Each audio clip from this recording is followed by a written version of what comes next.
from Tampa Bay streaming news leader. This is ABC Action News.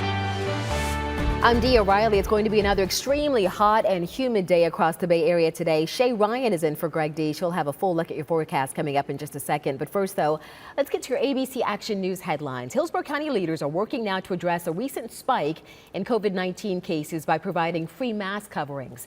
Mandatory mask mandates are now in place in Hillsborough, Pasco, and Pinellas counties. You can pick up free masks at 4 different locations in Hillsborough County. They close at 5 o'clock this evening. We have a full list of all the locations for you on abcactionnews.com. A drive-through testing site is opening in Sarasota today, but demand is so high for COVID-19 tests, today's appointments are already booked.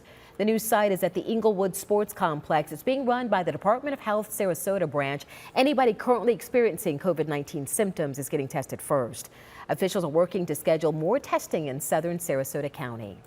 A Sarasota family says their 6-month-old tested positive for COVID-19. Bradley and Jessica Llewellyn say the only symptom baby David had was that rash you just saw. They say it's fading, thankfully. The couple says they took him to the ER because the rash developed suddenly. It also felt hot. They're watching him closely and are urging other parents to check their kids, too. Well, nearly 1.5 million people submitted new jobless claims last week. That's higher than expected, although this is the 12th straight week that new unemployment filings have dropped in the U.S. Florida had one of the largest decreases in initial claims, down more than 24,000 from the previous week. But this comes amid a rise in COVID-19 cases. Overall, more than 47 million jobless claims have been filed since this pandemic began, although some people have already returned to work.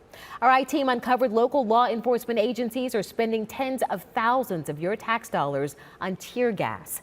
Out of the 20 agencies we requested records from, Polk County spent the most on chemical irritants at $60,000. Tampa and St. Pete PD refused to answer our request. You can check out the full list of what agencies are spending on abcactionnews.com. We're taking action for you. We've got a heads up about a Toyota recall. The company now recalling more than 250,000 hybrids, including 2013 through 2015 Prius models and 2014 through 2017 Prius 5 models. An issue might cause the engine to lose power and stall while you're driving. Toyota isn't alerting drivers about this until August. But we've posted information about a fix on abcactionnews.com/recalls. Here's Shay Ryan now with a forecast. Yeah, and we are going to be very hot and steamy through the remainder of the day. In fact, it won't be until closer to sunset when we finally see the temps getting back into the 80s. So expect the temps to be leveling off in the mid-90s today for several hours, unless you're lucky enough to get a shower or storm roll through and cool things down. We've got a very dry forecast overall for the next couple of days. Low chances for showers and storms, which is going to allow this heat and the humidity to continue. And a heat advisory is in place today through 6 o'clock. Dia? All right, thank you, Shay. You can get news 24 hours a day on our free streaming news channel. Just download the ABC Action News app on Roku, Amazon Fire TV, Android TV, or Apple TV.